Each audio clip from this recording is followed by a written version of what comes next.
आवाज जनतेचा, लढा सर्वसामान्य जनतेच्या न्याय व हक्कांसाठी। शिर्डी येथून पोलीस कारवाईमध्ये 50 भिक्षुकांना ताब्यात घेण्यात आलं होतं। त्यापैकी 10 भिक्षुकांपैकी 4 भिक्षुक उपचारासाठी अहिल्यानगरच्या जिल्हा रुग्णालयात दाखल करण्यात आले होते। यापैकी 4 मृत्यू झाला असल्याची जिल्हा रुग्णालयाचे निवासी वैद्यकीय अधिकारी प्रशांत पाठक यांनी दिली आहे। शिर्डी येथील भिक्षुकांचा मुद्दा गेल्या काही दिवसांपासून चांगला चर्चेत आलाय। शिर्डीमधील वाढती गुन्हेगारी तसेच या भिक्षुकांकडून व्यसनाधीनता केली जाते। यामुळे शिर्डीत वाढती गुन्हेगारी आणि अनुचित प्रकारांना आळा बसावा यासाठी या भिक्षुकांना ताब्यात घेण्यात आलं होतं। शिर्डी येथून तब्बल 50 जणांना ताब्यात घेण्यात आलं होतं। या भिक्षुकांना श्रीगोंदा येथील विसापूर येथे पाठवण्यात आलं होतं। दरम्यान यामधील 10 जणांना अहिल्यानगर येथील जिल्हा रुग्णालयात दाखल करण्यात आलं होतं। त्यापैकी 4 हे पळून गेले तर 4 मृत्यू झालाय। दोघांवर जिल्हा रुग्णालयात उपचार सुरू आहेत। मैतांमधील 2 जणांच्या नातेवाईकांची ओळख पटलेली आहे। मैतांच्या नातेवाईकांनी रुग्णालयात येत मयत हे भिक्षुक नव्हतेच, ते काम करून आपली उपजीविका करत होते असा आरोप केला। यातील रुग्ण हे अल्कोहोलिक असल्याचं डॉक्टरांनी सांगितलं। या मृत्यूची चौकशी करण्यासाठी आता त्रिसदस्यीय चौकशी समिती नेमण्यात आली आहे।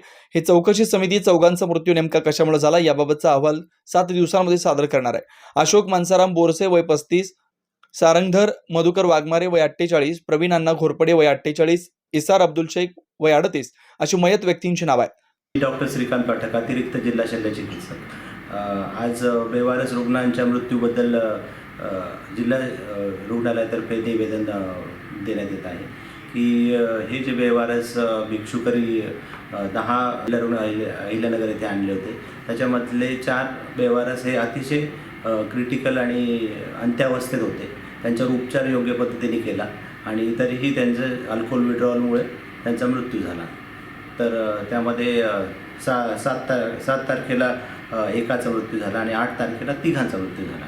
तर याची आम्ही खोल चौकशी करता आमच्या वेगवेगळ्या तज्ज्ञांनी त्यांना तपासलेले होते आणि मग ते ज्यावेळेस ते विसापूर जेल येथे आणण्यात आले, विसापूर बेगर होमला, तिथे ते डिहायड्रेशन आणि त्यांच्यातल्या रक्तातली याची पातळी, साखरेची पातळी कमी झालेली होती आणि त्याच्यानंतर त्यांना 2 दिवसांनी इकडे शिफ्ट करण्यात आले जिल्हा रुग्णालय अहमदनगर येथे आणि त्यांच्यावर व्यवस्थित ICUमध्ये वगैरे उपचार करण्यात आला।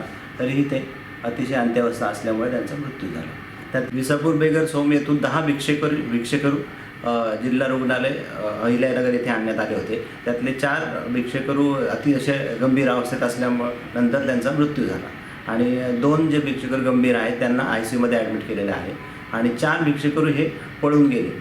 अशा पद्धतीने नवनवीन घडामोडी आणि सत्य बातमी पाहण्यासाठी आजच आमच्या YouTube चॅनलला सबस्क्राईब करा, शेअर करा आणि लाईक नक्की करा।